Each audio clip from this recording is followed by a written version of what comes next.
सभी प्रिय दर्शकों का हार्दिक अभिनंदन। स्पिरिचुअल वंदन गरुड़ पुराण अनुसूची के भाग 11 में आपका स्वागत है। आज की प्रस्तुति में हम आपको बताएंगे कि मनुष्य के किन अच्छे बुरे कर्मों से उसका अगला जन्म निर्धारित होता है। इस जन्म में मनुष्य योनि मिलने का अर्थ यह नहीं कि अगला जन्म भी मनुष्य योनि में मिलेगा, क्योंकि जीवन, मरण और अगला जन्म सब कुछ कर्मों के आधार पर ही तय होता है। परंतु कई बार बुरे कार्य करने वाले व्यक्ति यह सोचते हैं कि कोई उन्हें देख नहीं रहा है। इसी आधार पर कई बार लोग दूसरों को हानि पहुंचाते हैं। इनके परिणाम जाने बिना ही वह प्राणी अपराध पर अपराध करता रहता है। यह अपराध कौन से हैं और इनके क्या क्या परिणाम हो सकते हैं, यह सब आप इस वीडियो में जानेंगे। कृपया वीडियो को शेयर करें और चैनल को सब्सक्राइब करें। अधिक समय न लेते हुए आरंभ करते हैं।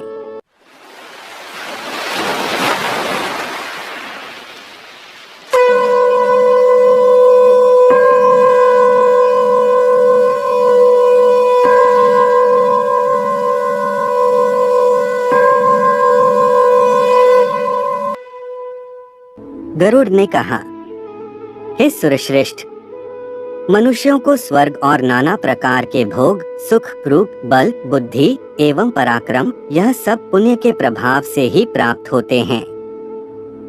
कई प्रकार के लौकिक एवं पारलौकिक भोग पुण्यवान व्यक्तियों को उनके पुण्य से ही प्राप्त होते हैं। ये वेद वाक्य सर्वथा सत्य हैं। जिस प्रकार धर्म की ही विजय होती है, अधर्म की नहीं, सत्य की ही विजय होती है, असत्य की नहीं, क्षमा की ही विजय होती है, क्रोध की नहीं, उसी प्रकार विष्णु ही विजय प्राप्त करते हैं, असुर नहीं। धर्मो जयति ना धर्मः, सत्यं जयति नानृतम्, क्षमा जयति न क्रोधो, विष्णुर्जयति नासुरः। उसी प्रकार मैंने सत्य रूप से यह जाना है कि सुकृति से ही कल्याण होता है। जिसका पुण्य जितना उत्कृष्ट है वह मनुष्य उतना ही श्रेष्ठ है।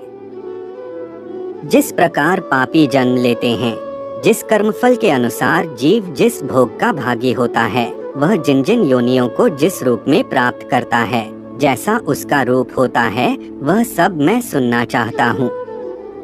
हे देव, संक्षेप में आप मेरी इस इच्छित बात को बताने की कृपा करें। भगवान बोले कि हे कश्यप पुत्र गरुड़, शुभाशुभ फलों के भोग के अंत में जिन लक्षणों से युक्त होकर मनुष्य इस लोक में उत्पन्न होते हैं, उनको तुम मुझसे सुनो।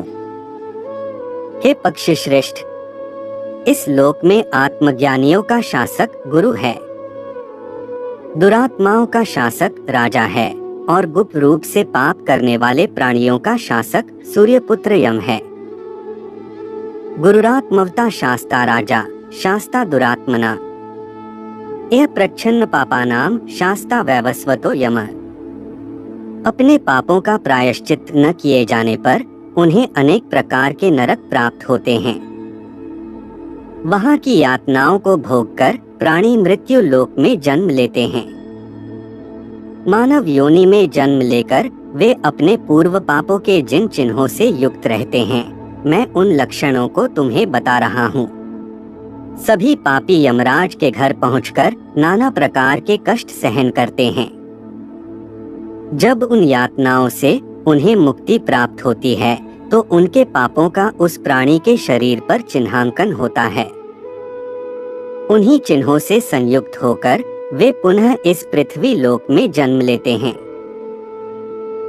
जो झूठा व्यक्ति होता है वह हकलाकर बोलने वाला, गाय के विषय में झूठ बोलने वाला गूंगा, स्वर्णचोर नीच एवं बड़े बड़े नाखूनों वाला और गुरु पत्नी गामी चर्मरोगी होता है, तथा पापियों से संबंध रखने वाला निम्नयोनि में जन्म लेता है और दान न देने वाला दरिद्र और आमंत्रक भोजन करने वाला कौआ होता है।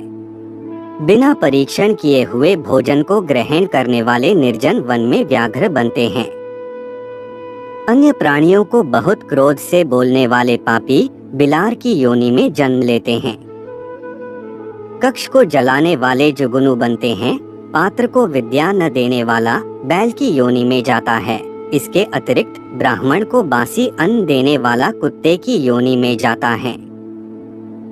दूसरे से ईर्ष्या और पुस्तक की चोरी करने वाला जन्म से अंधा होता है। फलों की चोरी करने से मनुष्य की संतान की मृत्यु हो जाती है। इसके अतिरिक्त वह मरने के बाद बंदर की योनि में जाता है। तदंतर उसी के समान मुख प्राप्त कर पुनः मानव योनि में उत्पन्न होता है और गले के रोग से ग्रस्त रहता है।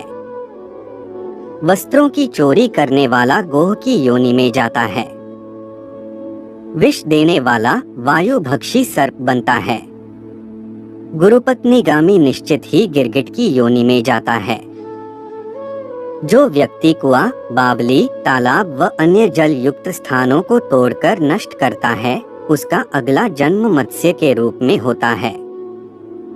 कोई व्यक्ति प्रतिज्ञा करके ब्राह्मणों को धन या दक्षिणा नहीं देता, वह सियार की योनि में जाता है।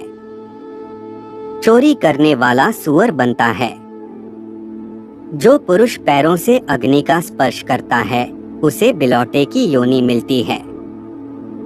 दूसरे प्राणियों का मांस भक्षण करने वाला किसी न किसी गंभीर रोग से ग्रस्त हो जाता है। पराई स्त्री से गमन करने वाला नपुंसक बनता है। सुगंधित वस्तुओं की चोरी करने वाला दुर्गंधदायक प्राणी की योनि में जाता है। दूसरे का थोड़ा या बहुत जिस किसी भी प्रकार से जो कुछ भी मनुष्य अपहरण करता है, वह उस पाप से निश्चित ही तरह तरह की भोग योनियों में जाता है। हे खगेंद्र, इनके अतिरिक्त भी अन्य बहुत से चिन्ह हैं, जो अपने अपने कर्मानुसार प्राणियों के शरीर में व्याप्त रहते हैं। ऐसा पापी क्रमशः नाना प्रकार के नरकों का भोग करके किए गए कर्म फल के अनुसार इन योनियों में जन्म लेता है।